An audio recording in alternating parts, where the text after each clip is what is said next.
자리로 나아갑시다.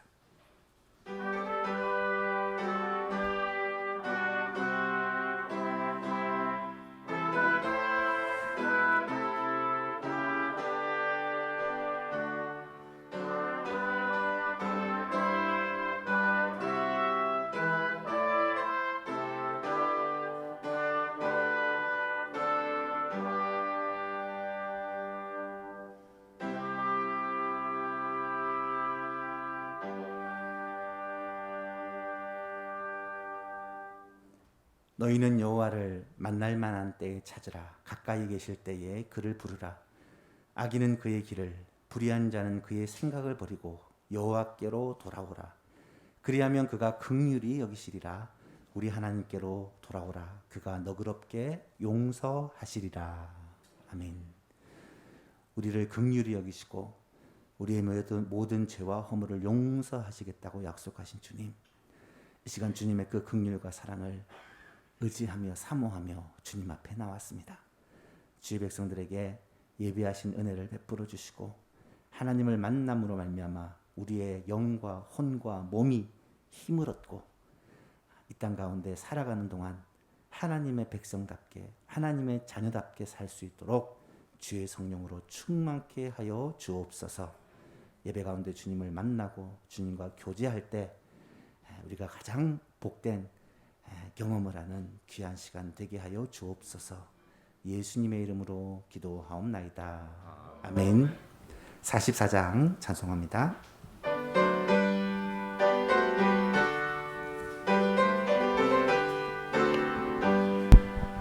지난 일의 동안에 예수 인도했으니 주의 전에 모여서 감사 찬송합니다.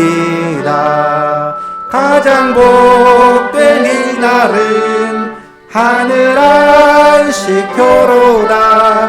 가장 복된 이날은 하늘 안식교로다. 주의 꿈모 힘입어 은혜 주심 빌 때에 화목하게 하시고 죄를 벗겨주소서.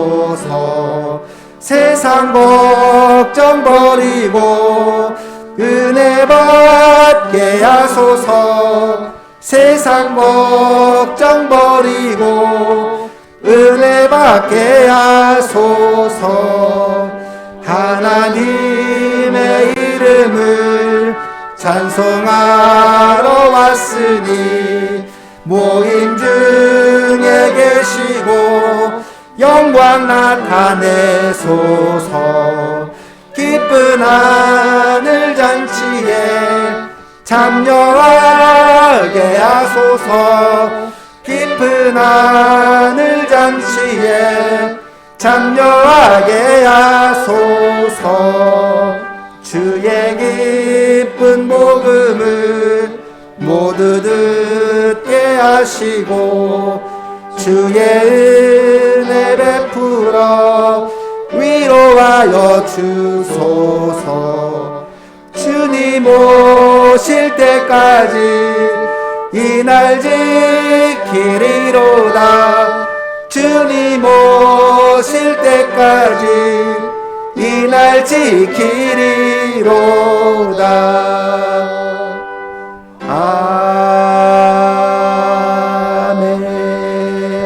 아멘. 사도신경으로 우리의 신앙을 고백합니다. 나는 전능하신 아버지 하나님 천지의 창조주를 믿습니다. 나는 그의 유일하신 아들 우리 주 예수 그리스도를 믿습니다. 그는 성령으로 잉태되어 동정녀 마리아에게서 나시고 본디오 빌라도에게 고난을 받아 십자가에 못 박혀 죽으시고 장사된 지 사흘 만에 죽은 자 가운데서 다시 살아나셨으며 하늘에 오르시어 전능하신 아버지 하나님 우편에 앉아 계시다가 거기로부터 살아있는 자와 죽은 자를 심판하러 오십니다. 나는 성령을 믿으며 거룩한 공교회와 성도의 교제와 죄를 용서받는 것과 몸의 부활과 영생을 믿습니다. 아멘. 자리에 앉으시고 찬송가 305장 하나님께 찬송합니다.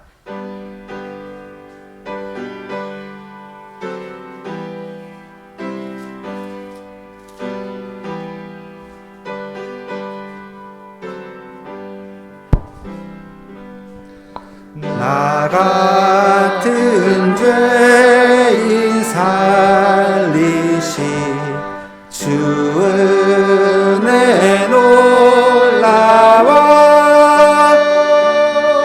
잃었던 생명 찾았고 광명을 얻었네 큰 죄악에서 건지신 주 은혜 고마워 나 처음 믿은 그 시간 귀하고 귀하다 이제껏 내가 산 것도 주님의 은혜라 또 나를 장차 본 향해 인도해 주시리 거기서 우리 영원히 주님의 은혜로 해처럼 밝게 살면서 주 찬양하리라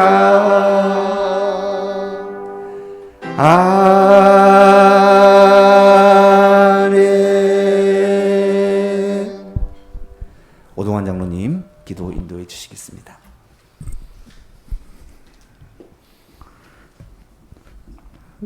인간의 생사화복을 주장 인도하시고 만물의 주인이 되시는 여호와 하나님 아버지, 오늘 귀하고 복된 주님의 날, 부활의 날, 소망의 날을 허락하사 예서망 교회와 조국의 교회들 그리고 세계 만방에 흩어져 있는 몸된 재단들이 신령과 진정으로 주님께 예배하게 하심을 감사드립니다. 아멘. 주님, 성도들의 예배를 기쁘게 받아 주시옵고 복되려 주시옵소서. 아멘.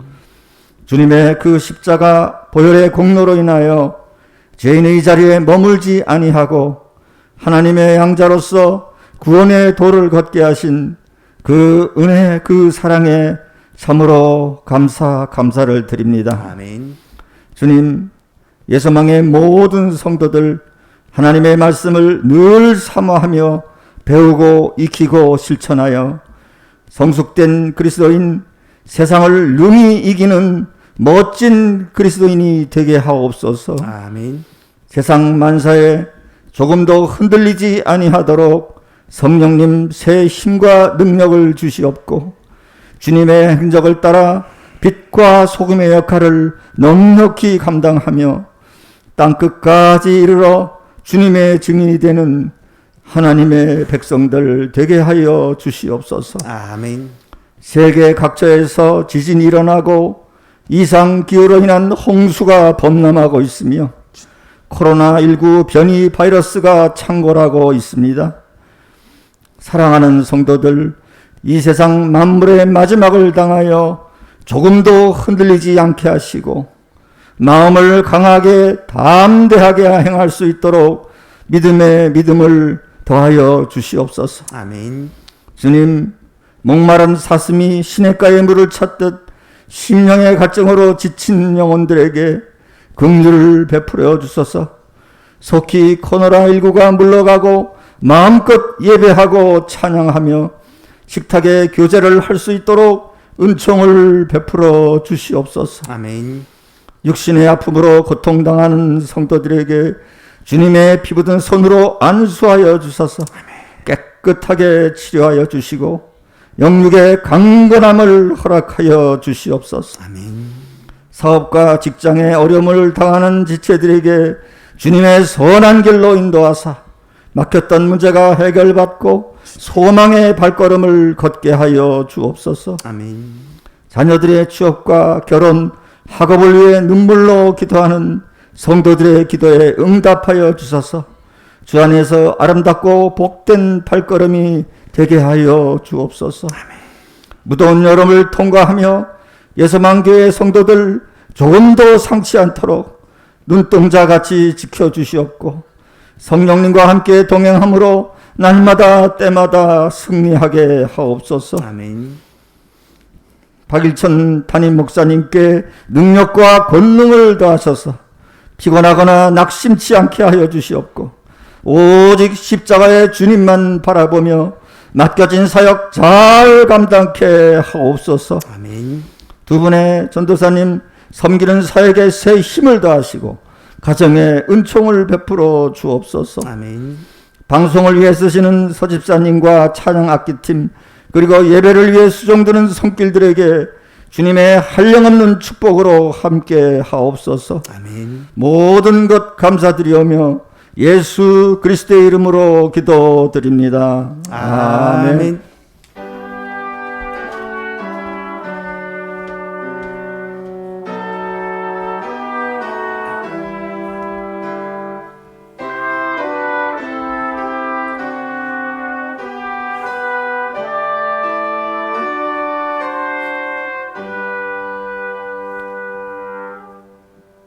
오늘 신 하나님의 말씀입니다. 마태복음 5장 1절에서 12절 말씀. 마태복음 5장 1절에서 12절 말씀입니다. 신약성경 5페이지에 있습니다.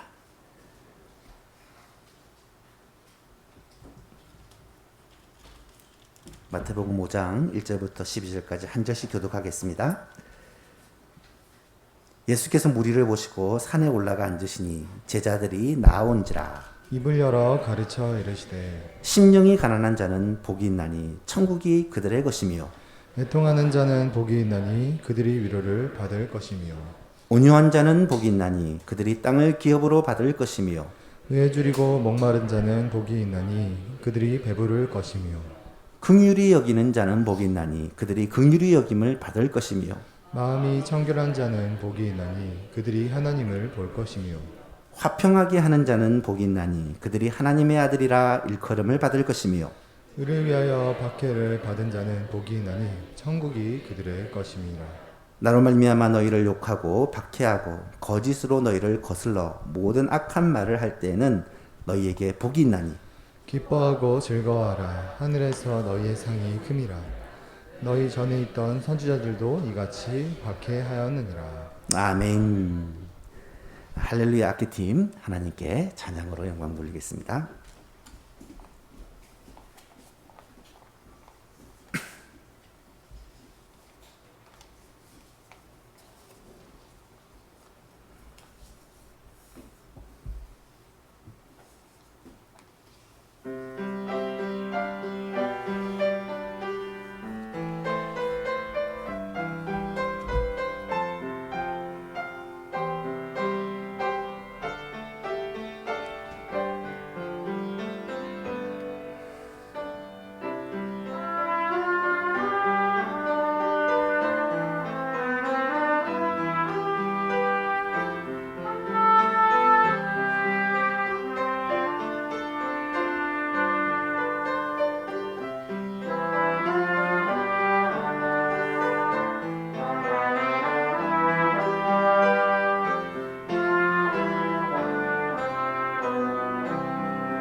예배 자리는 세상에서 가장 복된 자리입니다. 입버릇처럼 하는 이야기가 아니라 실제로 예배는 가장 복된 자리입니다. 왜냐하면 이 예배를 통해 우리가 하나님 아버지를 만나고 하나님 아버지와의 만남을 통해 위로부터 신령한 은혜와 땅의 기름진 복으로 우리 가운데 충만하게 부어주시기 때문입니다.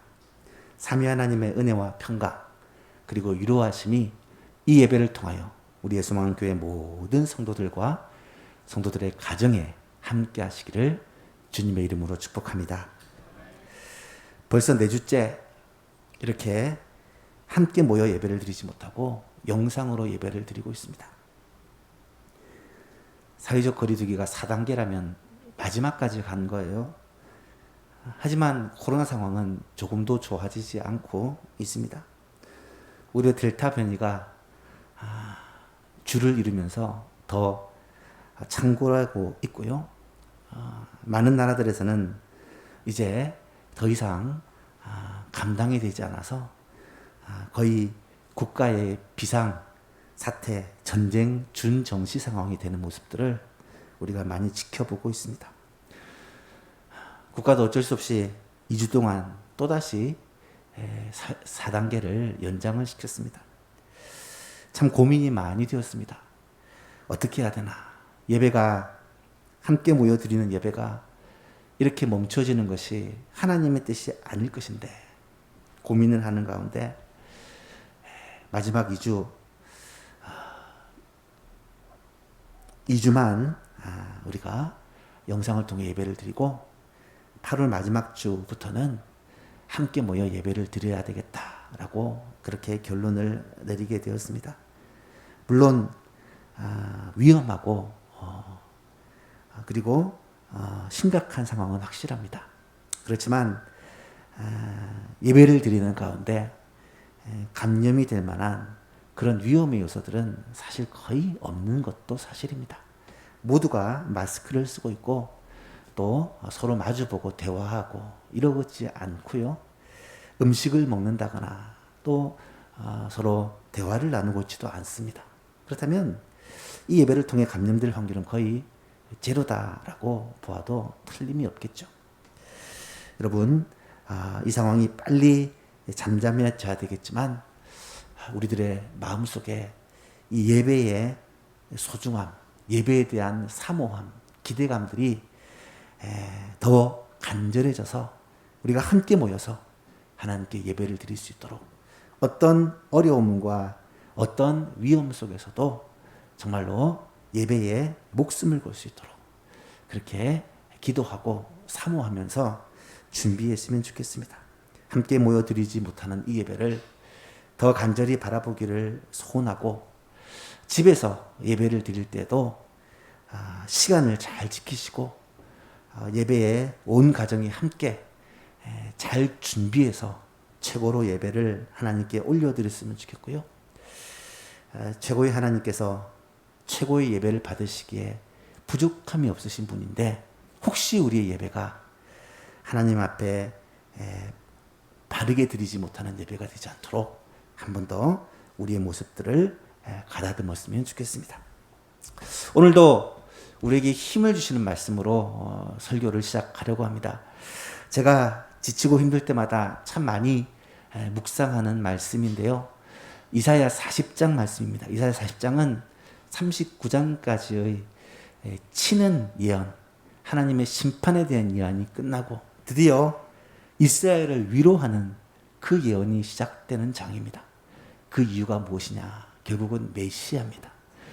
예수님께서 하나님께서 보내실 분 예수 그리스도 구원자로 말미암아 소망이 있다는 것을 선포하고 그것 때문에 백성들을 위로하고 있습니다.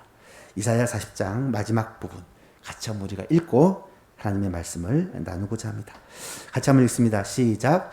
야곱아 어찌하여 내가 말하며 이스라엘아 내가 이르기를 내 길은 여호와께 숨겨졌으며 내 송사는 내 하나님에게서 벗어난다 하느냐. 너는 알지 못하였느냐 듣지 못하였느냐. 영원하신 하나님 여호와 땅끝까지 창조하신 이는 피곤하지 않으시며 곤비하지 않으시며 명철이 한이 없으시며 피곤한 자에게는 능력을 주시며 무능한 자에게는 힘을 더하시나니 소년이라도 피곤하며 곤비하며 장정이라도 넘어지며 쓰러지되 오직 여호와를 앙망하는 자는 새 힘을 얻으리니 독수리가 날개치며 올라감 같을 것이요 다른 박질하여도 곤비하지 아니하겠고 걸어가도 피곤하지 아니하리로다. 아멘. 예수만교회 모든 성도님들과 여러분의 가정 위에 이번 한 주간에도 하나님의 이런 놀라운 은혜와 능력과 힘이 부어지기를 원하고 주의 은혜의 풍성한 가운데 한 주를 승리하며 살 수 있기를 주님의 이름으로 축복합니다.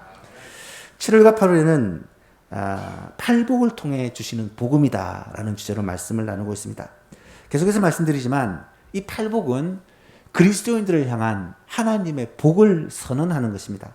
복되도다 신령이 가난한 너희여, 복되도다 애통하는 너희여, 복되도다 온유한 너희여, 복되도다 의에 줄이고 목마른 너희여, 그리고 오늘은 복되도다 긍휼히 여기는 너희여. 그리스도인은 가난해야 되고 애통해야 되고 배고파야 되고 그런 윤리적인 말씀을 하는 게 아니라는 것입니다. 세상 사람들이 볼 때는 전혀 복이 있어 보이지 않는 우리 그리스도인 성도들이, 세상 사람들이 볼 때는 오히려 예수 믿는 것 때문에 더 가난하고 예수 믿는 것 때문에 더 애통하고 예수 믿는 것 때문에 더 힘이 없고 예수 믿는 것 때문에 핍박을 받는 것처럼 보이는 우리들이, 성도들이, 그리스도인들이 사실은 세상에서 가장 복된 자라는 것을 하나님께서 말씀해 주고 있는 것입니다. 사랑하는 성도 여러분, 예수 믿는 자들이 가장 복된 자라는 사실을 여러분 믿으십니까? 살다 보면 헷갈릴 때가 있잖아요. 예수 믿는 것 때문에 손해보고 예수님 믿는 것 때문에 억울하고 예수 믿는 것 때문에 아무것도 안 했는데 죄인인 것 같고 이런 생각이 들 때마다 예수 믿는 것이 참 힘들다라는 생각이 혹시 들지 않습니까? 여러분, 그런 우리들을 향해 주님이 말씀하십니다. 산상보훈을 시작하면서 제일 먼저 이것을 힘주어 말하는데 복되도다 너희 예수를 믿는 그리스도인 주님의 제자된 너희여. 예수 믿는 것은 진짜 복이라는 것을 이 팔복을 통해 우리의 가슴 깊이 새기는 귀한 시간 되었으면 좋겠습니다. 팔복 전체는 한 가지의 중심 사상과 주제를 가지고 있다라고 말씀드렸습니다. 이 말은 8가지의 다른 복이 있지만 사실 이 8가지의 복은 같은 것을 말하는 것입니다. 궁극적으로는 천국에서 우리가 영원히 누릴 복을 말하는 것이고 그 복을 이 땅에서도 맛보고 누리게 되는 중의적인 의미를 가지는 복이다라고 말씀을 드렸고요. 그 복을 받는 8가지 조건, 심령이 가난한 자, 애통하는 자, 온유한 자, 의에 줄이고 목마른 자, 오늘은 긍휼히 여기는 자. 이 말은 결국은 예수 그리스도를 우리의 주인으로 모시고 주님의 통치와 다스림을 받으며 살아가는 성도의 삶, 그리스도의 삶을 가리키는 것이다 라는 것을 말씀드렸습니다. 이런 전제를 가지고 우리는 팔복을 살펴보아야 하겠습니다. 오늘은 5번째 시간입니다. 긍휼히 여기는 자는 복이 있나니 라는 제목으로 함께 말씀을 나누고자 합니다. 먼저 긍휼히 여기는 자는 과연 누구를 말하는가 라는 질문이죠. 긍휼히 여기는 자란 어떤 사람을 말하는 것일까요? 긍휼히 여긴다라는 단어를 찾아보니까 엘레에모네스라는 헬라어 단어입니다. 형용사더라고요. 긍휼히 여기는 그런 마음을 나타내는 형용사입니다. 자비로운, 동정심 있는, 불쌍히 여기는 그런 의미의 형용사라고 합니다.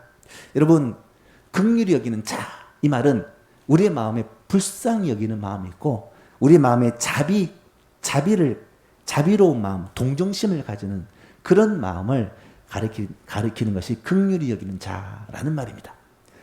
쉽게 말하면 다른 사람의 고난이나 궁핍에 대하여 불쌍히 여기는 마음, 다른 사람이 이유 없이 고난을 당하고 비난을 당하고 어려움에 처해 있을 때 그를 참 불쌍히 여기고 그를 안타깝게 여기는 마음이 바로 긍휼히 여기는 마음이라는 거예요.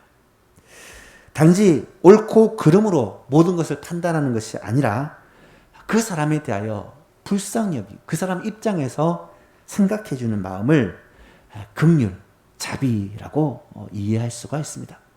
몇 가지 예를 들면 이 긍휼과 자비라는 말을 좀 더 명확히 이해할 수 있는데요. 세 가지로 제가 정리를 해보았습니다. 첫 번째는 긍휼히 여기는 자는 다른 사람을 비판하는 데 있어서 매우 조심하는 자다라고 말할 수 있습니다. 여러분 특히 오늘 우리가 살아가는 이 세상은요. 다른 사람을 비판하는 데 있어서 거침이 없습니다. 다른 사람을 아주 날카롭게 예리하게 시원하게 비판하는 것을 잘하는 것이다. 그것이 멋진 것이다라고 생각을 합니다. 특히 요즘에는 사이버 공간에서 자신의 존재를 감춘 채 댓글 등을 통해 무슨 말이든 할 수 있는 이런 공간이 열리다 보니까 다른 사람을 비판하면서 정당한 비판을 넘어서 과도한 비판이나 아니면 거짓 비판까지도 서슴지 않는 것이 오늘 이 세상입니다. 꼭 자신의 신분을 감추지 않더라도 SNS나 유튜브와 같이 여러 가지 수단들을 통해 거침없이 그 대상이 누구이든지 또 언제든지 누구든지 뭐 초등학생 뭐 어떤 사람이든지 비판을 마음대로 할 수 있는 것이 오늘 이 세상이에요. 그것 때문에 얼마나 많은 사회 문제가 일어나는지를 우리는 잘 알고 있습니다. 하지만 비판에 대해서 성경은 뭐라고 말씀하시는지를 우리는 보아야 합니다. 주님은 산상복음 가운데 비판에 대해서 이렇게 말씀을 하십니다. 비판을 받지 아니하려거든 비판하지 말라. 너희가 비판하는 그 비판으로 너희가 비판을 받을 것이요 너희가 헤아리는 그 헤아림으로 너희가 헤아림을 받을 것이라. 어찌하여 형제의 눈 속에 있는 틴을 보고 내 눈 속에 있는 들보는 깨닫지 못하느냐. 보라 내 눈 속에 들보가 있는데 어찌하여 형제에게 말하기를 나로 내 눈 속에 있는 티를 빼라 하라 하겠느냐. 외식하는 자여 먼저 내 눈 속에 들보를 빼어라. 그 후에야 밝히 보고 형제의 눈 속에 티를 빼리라. 여러분 이 말은 오늘날 이 시대에 너무나도 정말 경종을 울리는 말씀이에요. 나에게는 들보가 있는데 그거를 보지 못하고 다른 사람의 눈 속에 있는 티를 빼라고 소리 지르는 것이 오늘날 이 세상의 모습이 아닌가요? 여러분 이 시간 먼저 나 자신이 정말로 긍휼히 여기는 자인지를 살펴볼 수 있기를 바랍니다. 나는 다른 사람을 비판하는 데 있어서 얼마나 조심하고 있는지를 한번 점검해 보아야 합니다. 남편에 대하여, 아내에 대하여, 자식들에 대하여, 부모에 대하여, 형제 자매에 대하여, 친척들에 대하여, 친구들에 대하여, 성도들에 대하여, 교회에 대하여, 이 나라에 대하여 우리가 어떤 자세를 가지고 있느냐 하는 것입니다. 여러분 비판은 쉽습니다. 그냥 말하면 됩니다. 사실이든 심지어 사실이 아니든 그냥 비판합니다. 그리고 아니면 말고 하는 식입니다. 하지만 그 비판을 받는 사람은 어떻습니까? 그 비판을 받는 사람은 한마디 한마디가 가시처럼 다가올 수도 있고 독처럼 다가올 수 있고 생명을 옥죄는 그러한 엄청난 무기가 될 수도 있고 더구나 주님이 경고하신 경고처럼 우리가 한 비판은 반드시 더 큰 비판이 되어 우리에게 돌아온다라는 것입니다. 따라서 그리스도인이라면 마땅히 남을 비판하는 데 있어서 신중해야 할 것입니다. 남의 잘못에 대해서 날카롭게 속 시원하게 그렇게 비판하는 것이 그것이 좋은 것이 아니고 오히려 긍휼히 여기고 불쌍히 여기고 그를 위해서 기도하고 잘못된 사람을 회개하고 돌이키기를 구하는 것이 그것이 그리스도인의 자세요. 그것이 복된 자다라고 하는 것이 오늘 본문의 말씀이에요. 사랑하는 여러분, 주님이 가르쳐 주신 복된 자는 바로 긍휼히 여기는 자입니다. 긍휼히 여기는 자가 될 수 있기를 간절히 바랍니다. 두 번째 긍휼히 여기는 자가 어떤 자냐? 긍휼히 여기는 자는 남을 불쌍히 여겨서 기꺼이 돕고자 하는 마음을 가지는 자입니다. 불쌍히 여기는 마음으로 끝나는 것이 아니라 이것이 행동으로까지 옮겨진다는 말입니다. 이 대표적인 예가 사마리아입니다. 선한 사마리아인이라고 하죠. 누가복음 10장에 보면 어떤 사마리아 사람이 여행하는 중에 강도 만난 사람을 만나게 됩니다. 그를 보고 불쌍히 여겨 가까이 가서 기름과 포도주를 그 상처에 붓고 싸매고 자기 짐승에 태워 주막으로 데리고 가서 돌보아 주니라. 그 이튿날 그가 주막 주인에게 데나리온 2를 주며 말하기를 이 사람을 돌보아 주라. 비용이 더 들면 내가 돌아올 때에 다시 갚으리라 하였다고 했습니다. 내 생각에는 이 세 사람, 제사장과 레위인과 사마리아 사람 중에 누가 강도 만난 자의 이웃이 되겠느냐? 그들이 대답하기를 자비를 베푼 자입니다. 예수께서 이르시되 너도 가서 너도 이와 같이 하라 하시니라. 주님은 분명히 말씀하십니다. 가서 너도 이와 같이 하라. 이것은 분명 오늘 우리를 향하여 주시는 말씀입니다. 여러분 쉽지는 않겠지만 이것이 우리에게 명하신 제자의 삶이라는 것입니다. 가서 너도 이와 같이 하라. 불쌍히 여기고 긍휼을 베풀라는 것입니다. 그리고 그것이 진짜 복된 삶이라고 오늘은 본문은 말씀하십니다. 사도 요한은 이에 대하여 더 구체적으로 말합니다. 우리가 재물을 가지고 형제의 궁핍함을 보고도 도와주지 않으면 이것은 심각한 문제라는 것입니다. 그리고 이것은 하나님 앞에서 우리가 진리에 속한 자가 되는 증거요. 더 나아가 우리의 마음을 굳세게 하는 비결이라고 이야기합니다. 볼까요? 요한일서 3장 17절에 보니까 누가 이 세상의 재물을 가지고 형제의 궁핍함을 보고도 도와줄 마음을 닫으면 하나님의 사랑이 어찌 그 속에 거하겠느냐. 자녀들아, 우리가 말과 혀로만 사랑하지 말고 행함과 진실함으로 하자. 이로써 그렇게 함으로써 우리가 진리에 속한 줄을 알고 또 우리의 마음을 주 앞에서 굳세게 하리니. 우리의 마음이 하나님 앞에서 굳세게 된다라는 말은 확신을 가지게 된다. 진리에 서고 하나님의 자녀라는 확신을 가지게 되는 것은 하나님의 사랑을 우리가 실천할 때, 하나님의 그 긍휼과 자비를 우리가 베풀 때라는 것입니다. 이런 은혜가 우리의 소망 모든 가족들에게 있기를 간절히 바랍니다. 세 번째, 긍휼히 여기는 자는 어떤 자냐? 나를 힘들게 하는 사람, 심지어 원수라 할지라도 그를 불쌍히 여기는 마음이다 라고 할 수 있습니다.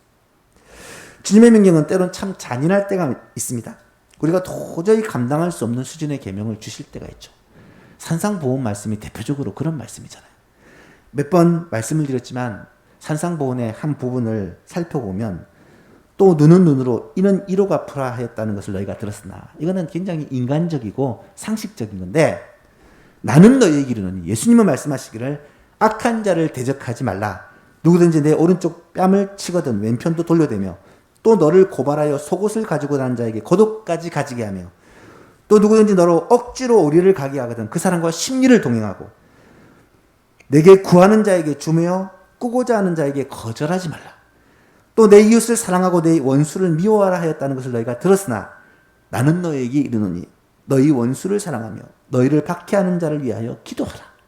이같이 한즉 하늘에 계신 너희 아버지의 아들이 되리니 이는 하나님이 그 해를 악인과 선인에게 비추며 비를 의로운 자와 불의한 자에게 내려주심이라.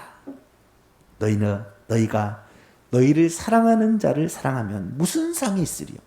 세리도 이같이 아니하느냐? 또 너희가 너희 형제에게만 무난하면 남보다 더하는 것이 무엇이냐? 이방인들도 이같이 아니하느냐? 48절에 그러므로 하늘에 계신 너희 아버지의 온전하신 것 같이 너희도 온전하라. 여러분, 이것이 주님의 계명이요 명령입니다. 이런 수준 높은 삶을 우리가 어떻게 살 수 있을까? 이런 어마어마한 긍휼을 우리가 어떻게 베풀며 살 수 있을까? 그렇게 할 수 있는 사람이 몇 명이나 될까요? 사실 저도 이렇게 살 수 있는 자신이 없고요. 이 말씀을 읽으면 낙심이 될 때가 많습니다. 그런데 여러분, 오늘 이 말씀이 바로 우리를 향한 주님의 마음이라는 사실을 깨닫는 것이 중요합니다. 내가 그렇게 살아야 되겠다라는 마음도 중요하겠지만 훨씬 더 중요한 것이 이 마음이 바로 우리를 향한 하나님의 마음이요, 우리를 향한 예수님의 마음이라는 거예요. 여러분, 하나님은 하나님을 거역하고 범죄한 인간을 사랑하셔서 그 인간들을 위해 독생자 예수 그리스도를 이 땅에 보내주셨습니다. 뿐만 아니라 예수 그리스도는 원수가 된 우리, 하나님을 거역한 우리를 위해서 자신의 생명까지 아끼지 않고 우리를 위해서 주셨습니다. 그것이 하나님의 사랑이요, 하나님의 은혜요, 하나님의 긍휼입니다. 의인을 위하여 죽는 자가 쉽지 않고 선인을 위하여 용감히 죽는 자가 간혹 있겠지만 우리가 아직 죄인 되었을 때에 그리스도께서 우리를 위하여 죽으심으로 하나님께서 우리에 대한 자기의 사랑을 확증하셨느니라. 하나님의 사랑은요, 죄인이었던 우리를 위해 자신의 생명을 주신 사랑이라는 거예요. 요한일서 4장에 보니까 하나님의 사랑이 우리에게 이렇게 나타난 바 되었으니 하나님이 자기의 독생자를 세상에 보내심은 그로 말미암아 우리를 살리려 하심이라. 사랑은 여기 있으니 우리가 하나님을 사랑한 것이 아니요 하나님이 우리를 사랑하사 우리 죄를 속하기 위하여 화목 제물로 그 아들을 보내셨습니다. 사랑하는 자들아, 하나님이 이같이 우리를 사랑하셨은즉 우리도 서로 사랑하는 것이 마땅하니라. 그렇습니다. 이것은 주님의 명령이기 전에 우리를 위한 주님의 사랑이라는 거예요. 주님은 이것을 1만 달란트 빚진 자와 100데나리온 빚진 자의 비유를 통해 또 우리에게 말씀해 주고 계십니다. 우리가 형제를 용서하고 불쌍히 여길 수밖에 없는 이유는 우리가 이미 엄청난 용서를 받았고 불쌍히 여김을 받았기 때문이라는 사실입니다. 세상의 심령에서도 말하기를 은혜를 받은 자가 은혜를 베풀 수 있고 사랑을 받은 자가 사랑을 할 수 있다고 해요.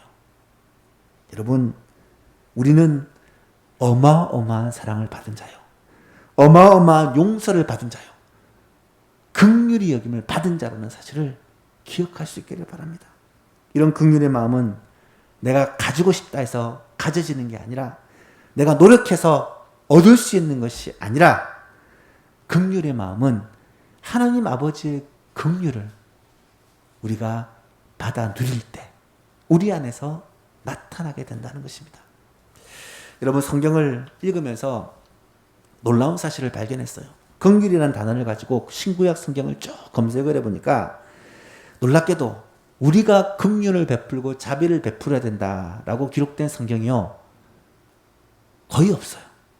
성경 말씀에서 긍휼 찾으니까 하나님께서 긍휼을 베푸시고 하나님께서 자비를 베푸신다는 내용이 95%가 넘더라고요. 무엇을 말하는 것입니까? 긍휼의 마음은 내가 노력해서 얻는 것이 아니라 긍휼히 여기시는 하나님으로 말미암아 우리의 마음에 부어지는 것이다 라는 것을 깨달아야 한다는 것입니다. 로마서 9장에 보니까 모세에게 이르시되 내가 긍휼히 여길 자를 긍휼히 여기고 불쌍히 여길 자를 불쌍히 여기리라 하셨으니 그런즉 원하는 자로 말미암음도 아니요 다른 박질하는 자로 말미암음도 아니요 오직 긍휼히 여기시는 하나님으로 말미암음이니라. 골로새서 3장에 보니까 그러므로 너희는 하나님의 택하사 거룩하고 사랑받는 자처럼 긍휼과 자비와 겸손과 온유와 오래 참음을 옷 입고, 옷 입는다는 말은 내가 만들어내는 것이 아니라 하나님의 긍휼, 하나님의 자비, 하나님의 겸손, 하나님의 온유와 오래 참음을 옷 입는 것을 말해요. 누가 누구에게 불만이 있거든 서로 용납하며 피차 용서하되 주께서 너희를 용서하신 것 같이 너희도 그리하고 이 모든 것 위에 사랑을 더하라. 이는 온전하게 매는 띠라. 여러분, 성령의 9가지 열매는 예수님의 성품입니다. 주님의 성품이에요. 이 성품을 성령 충만으로 말미암아 하나님을 사랑하고 주님을 사랑함으로 말미암아 우리 가운데 부어지는 것입니다. 요한일서 1장 3절에 은혜와 긍휼과 평강이 하나님 아버지와 아버지의 아들 예수 그리스도로부터 진리와 사랑 가운데 우리와 함께 있으리라. 신약 성경에 나타나는 모든 이 무난인사와 축도를 보니까 결국 하나님 아버지와 예수 그리스도로 말미암아 은혜와 긍휼과 평강과 자비가 너에게 함께하기를 축복하는 거예요. 무슨 말입니까? 하나님의 은혜, 하나님의 긍휼, 하나님의 평강, 이것이 하나님의 은혜를 사모하고 주님의 앞에 나온 우리에게 위로부터 하나님으로부터 성령으로 말미암아 부어진다는 사실입니다. 오늘도 이 은혜를 구하고 주의 긍휼의 마음을 구하고 주의 긍휼이 우리에게 부어짐으로 말미암아 우리가 긍휼히 여기는 자가 될 수 있기를 주님의 이름으로 축복합니다. 마지막으로 긍휼히 여기는 자에게 약속하신 복이 무엇인가? 오늘 본문에 보니까 7절에 긍휼히 여기는 자는 복이 있나니 그들이 긍휼히 여김을 받을 것이며, 긍휼히 여김을 받는다라는 것은 동사인데 엘레에데소나이라는 동사더라고요. 이거는 엘레에오라는 긍휼히 여기다라는 동사의 미래 수동태입니다. 무슨 말이냐면 긍휼히 여김을 받는다. 그것이 후에 나중에 이런 의미입니다. 다시 말하면 우리를 긍휼히 여기시는 분은 하나님이시다라는 말이고요. 이 긍휼히 여김을 받을 때는 하나님의 심판의 날이다라는 의미를 가지고 있는 표현입니다. 그런데 여기서도 역시 중의법이 사용됩니다. 장차 마지막 날의 심판의 자리에서 하나님의 긍휼을 받게 될 것을 확신합니다. 이것은 분명합니다. 하지만 그때 가서야 긍휼을 받는 게 아니라 이 땅에서 이 세상을 살아가면서도 하나님의 은혜와 긍휼, 자비는 있다라는 것입니다. 장차 우리가 누리게 될 그 긍휼과 자비를 이 땅에서도 맛보고 누리게 하신다는 거예요. 이것은 뭘 말합니까? 성도가 이 땅에 살면서 주님의 긍휼의 마음으로 베푼 모든 선행들, 남을 함부로 비판하지 않고 약한 자들을 불쌍히 여기고 도와주며 또 나를 핍박하는 자를 위해서 우리가 기도할 때 하나님은 그런 자를 기억하시고 그런 자들에게 긍휼과 자비를 베풀어 주신다는 거예요. 세상 사람들은 그런 사람들을 무시하고 오히려 조롱하고 비웃을 수 있지만 하나님은 긍휼의 마음으로 선행을 베푸는 자들에게 반드시 은혜를 베풀어 주신다는 것입니다. 여러분 신구약 성경을 쭉 읽어보면 이런 하나님의 약속으로 가득 차 있습니다. 몇 가지만 살펴보면 잠언 11장에 보니까 흩어 구제하여도 더욱 부하게 되는 일이 있나니 과도히 아껴도 가난하게 될 뿐이니라. 구제를 좋아하는 자는 풍족하여질 것이요 남을 윤택하게 하는 자는 자기도 윤택하여지리라. 잠언 19장에 보니까 가난한 자를 불쌍히 여기는 것은 여호와께 구워 드리는 것이니, 여러분 이 표현이 진짜 기가 막혀요. 하나님께 빌려주는 거래요. 가난한 자를 불쌍히 여기고 도와주면요 하나님께 빌려주는 거래요. 그래서 그의 선행을 그에게 갚아주시리라. 이 말은 하나님이 빌렸으니까 갚아주시는데, 여러분 하나님의 이자는 얼마나 붙여서 갚아주실 거예요? 은행처럼 뭐 2% 3% 붙여서 갚아주실까요? 아니죠. 하나님께 빌려드리면요 이자를 후하게 쳐서 우리에게 갚아주신다는 것입니다. 마태복음 7장 12절에 보니까 황금률이라고 하는 말씀이 나타납니다. 그러므로 무엇이든지 남에게 대접을 받고자 하는 대로 너희도 남을 대접하라. 이것이 율법이요 선지자니라. 사랑하는 여러분, 황금률은 산상보험의 핵심인데요. 다른 사람에게 대접을 받고 내가 누리기를 원하는 대로 다른 사람을 대접하라는 거예요. 이것이 율법의 핵심이요. 이것이 선지자들의 그 말씀이라는 것입니다. 하나님의 뜻이라는 말이에요. 마태복음 10장 42절에 제자들을 파송하면서 이렇게 말씀합니다. 또 누구든지 제자의 이름으로 이 작은 자 중에 하나에게 생수 한 그릇, 냉수 한 그릇이라도 주는 자는 내가 진실로 너희에게 이르노니 그 사람이 결단코 상을 잃어버리지 아닐 것이다.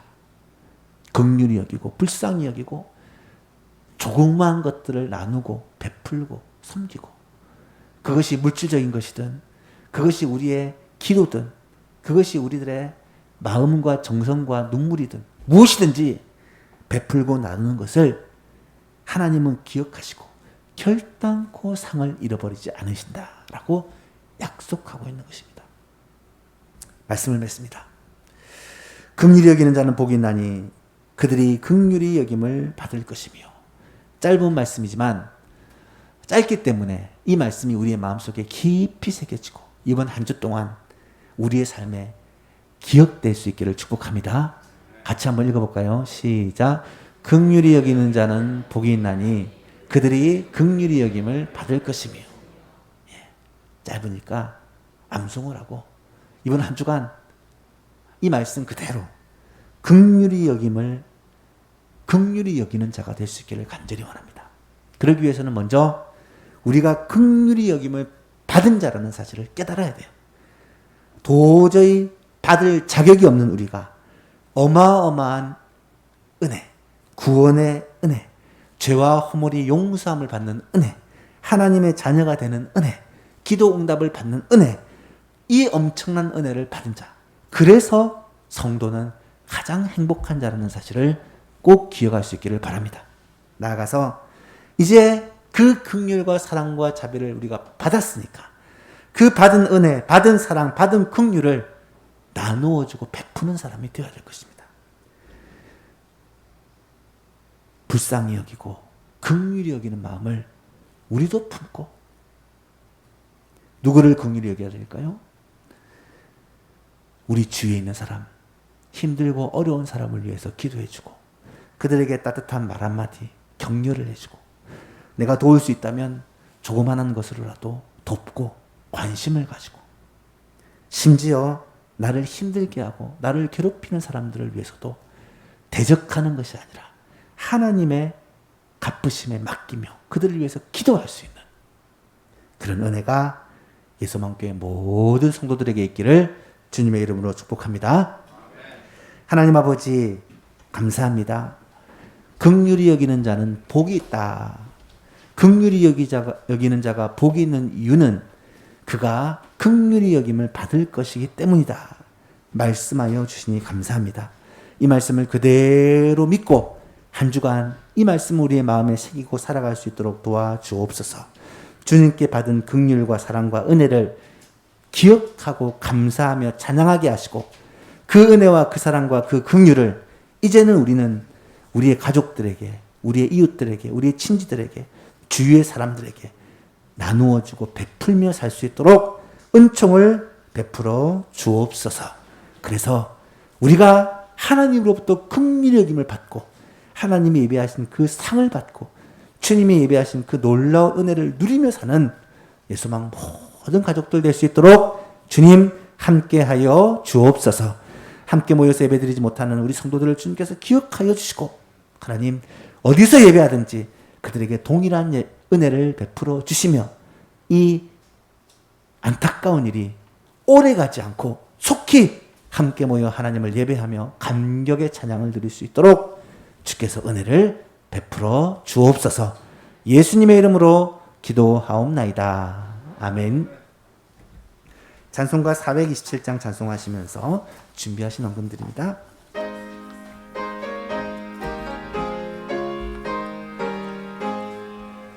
만가난한 사람 복이 있나니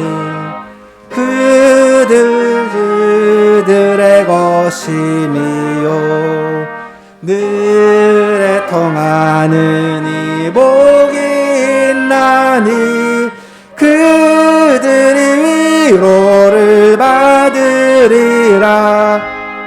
오 순부한 사람은 복이 있나니 그 땅이 기업이 될 것이요 의사모하느니 복이 있나니 그들이 위로를 거지로다. 긍휼히 여기면 복이 있나니 긍휼히 여김을 받으리라.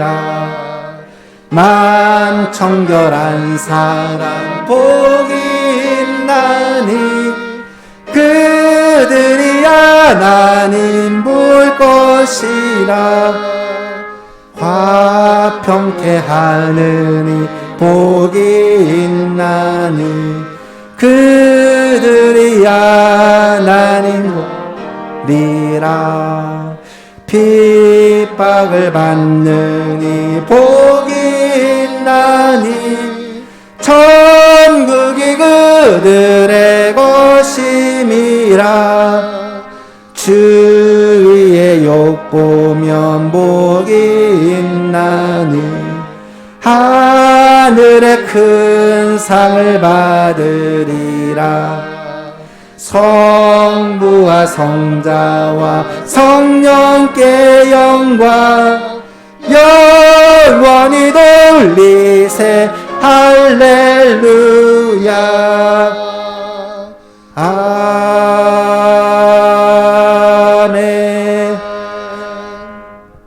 하나님 아버지 감사합니다.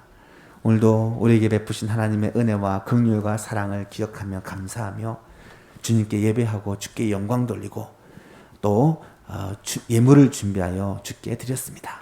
하나님 정성껏 예물을 준비하여 드린 손길을 주님께서 기억하시고 이 예물과 함께 우리의 중심을 흠양하여 주옵소서.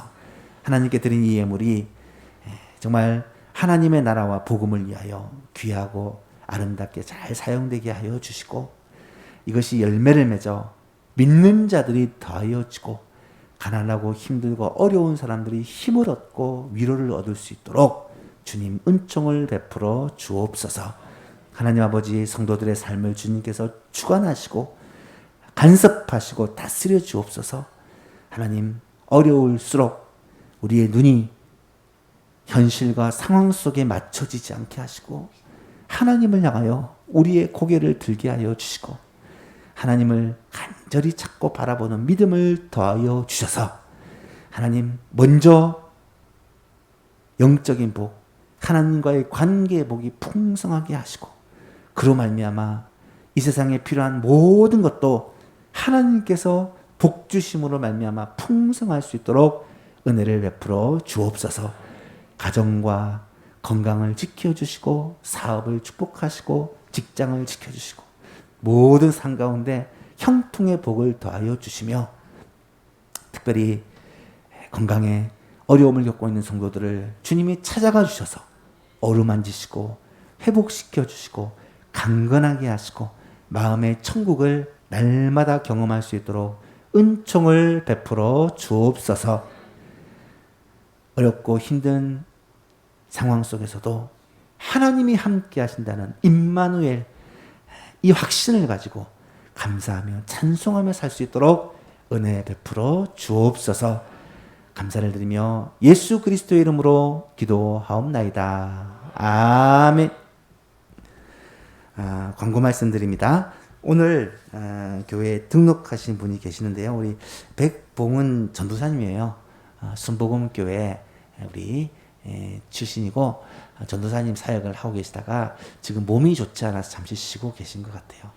집이 바로 옆에라서 우리 교회를 방문하게 되었고 지난주에 오셔서 예배를 참석하고 계십니다. 우리 백봉은 전사님 한번 잠시만 일어나시고 한번 박수로 환영해 주시면 좋겠습니다. 감사합니다.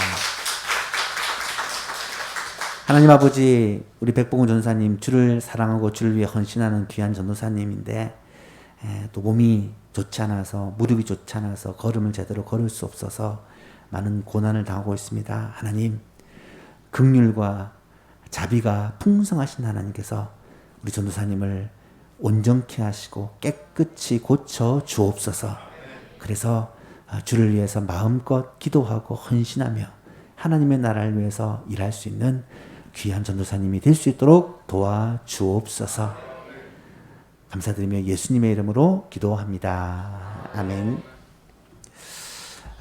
교회 소식 전해드립니다. 우리 주보를 참조해 주시기 바랍니다. 이 델타 변이가 이제 거의 80% 정도, 신규 확진자의 80% 정도라고 해서 참 좀 쉽지 않은 상황인 것 같아요. 사회적 거리두기가 또다시 2주간 8월 22일까지로 연장이 되었습니다.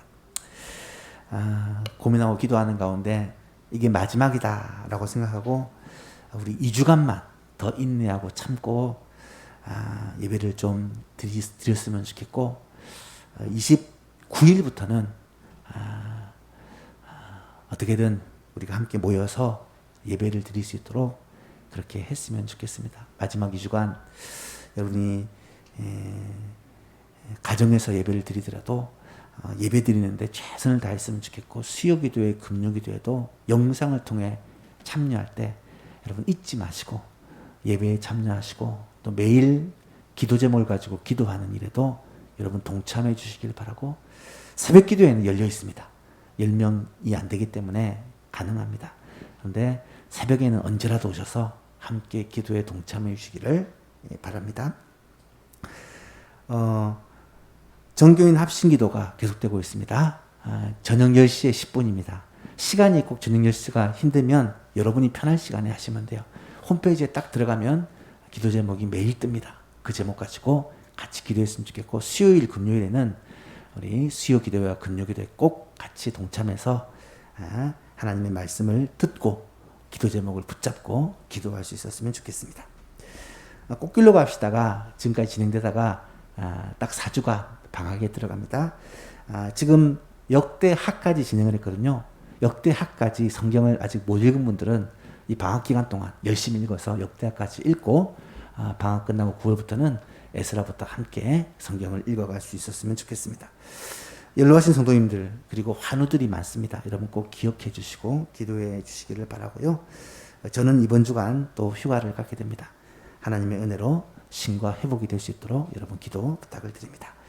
다 같이 일어나셔서 407장 1절 찬송하시고 축도로 예배를 마치겠습니다.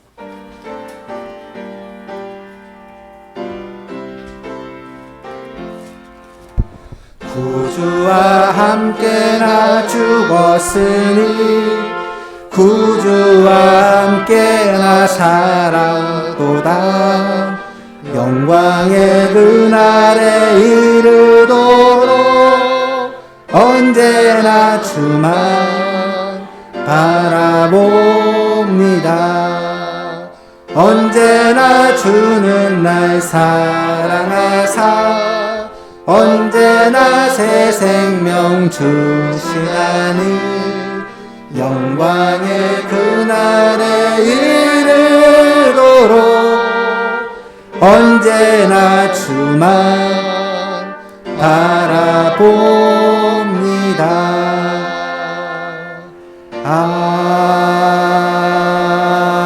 아멘. 우리 구주 예수 그리스도의 은혜와 하나님 아버지의 크신 사랑과 성령님의 교통하심이 삼위 하나님의 긍휼과 자비와 평강이 이 자리에 나와 예배하는 모든 주의 백성들 하나님의 말씀을 듣고 긍휼히 여기는 자가 되기를 원하므로 늘 주님의 은혜를 사모하는 주의 백성들 위해 지금부터 영원토록 함께 계실지어다. 아멘.